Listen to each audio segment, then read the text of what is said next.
nagbahagi na sa kanyang 30s magkakaroon pa pala siya ng ka-love team. At ito nga ay si Paolo Avellino. Nabuo ang Kim Pao, isang tambalang hindi inaasahan ng kanilang mga fanay. Noong 2010-2011 nang lumipat si Paolo mula Kapuso papuntang Kapamilya, sinabi niya na gusto niya makatrabaho ang Chinita Princess.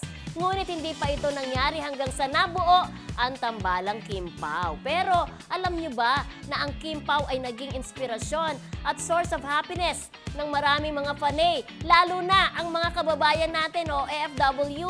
Dito sa Marisol Academy, marami kaming natatanggap na mensahe kung paano binigyan ng tambalang Kim Pao ng saya ang kanilang mga fans. Iba't ibang mukha, iba't ibang kwento, pero pare-pareho ang saya na dulot ng kanilang tambalan. Kasi sinasabi namin nga, di ba, si Rachel Lucas na may pinagdadaanan na sakit, sabi nga niya, mapanood lang daw niya ang Kim Pao.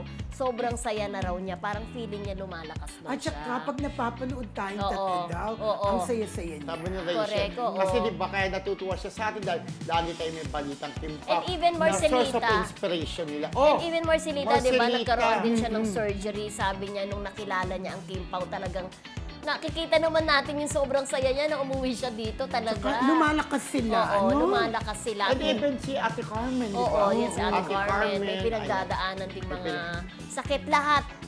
Kung hindi sakit ang pinagdadaanan nila, yung problema, kalungkutan, Kasi na ibang malayo bansa eh. sa kanilang pamilya, pero may isang love team na nagbibigay sa kanila ng strength at saka ng lakas ng loob, inspirasyon, happiness, malaking bagay para sa kanilang recovery. Alam mo, iba kasi talaga. Alam mo, pag tagahanga ka talaga, Oo. iba talaga ang nagbibigay na kasiyahan sa'yo. Alam natin yan, alam mo yan, di ba? Correct. Kaya, Oo. alam mo, baka si Ate Cecil Pili, Oo. kinuwento Oo. sa atin eh, di ba, Oo. na talagang kahit na may edad-edaran na rin sila, para ang hinahanga nila mga bata kasi Yes. natutuwa sila sa love tip ng Kim Pao. O yung di Kim ba? Pao na nga mismo ang mismo minsan nahihiya yung pagbibigay ng mga regalo ng mga fans nila dahil Yes. grabe magbigay ng regalo yung mga fans sa kanila. Ang sinasabi nila, sabi nga ni Paolo, kahit love letter lang ang letter. ibigay. Di ba binigyan Ma-appreciate na nila. Binigyan ng sapatos ni Ate Carmen Yes, Dolal. oo. Sila yung nagbibigay, sila yung Couple masaya. shoes, oo. Couple shoes, Ate Carmen, di ba? Oo, At correct. susuotin nila yon sa kanilang... Kasal.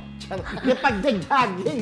Pagja-jogging pa yan. Kasal talaga. Ay, Mami Pagja-jogging. Amores! Mami Amores, hello! Kasal rubber shoes?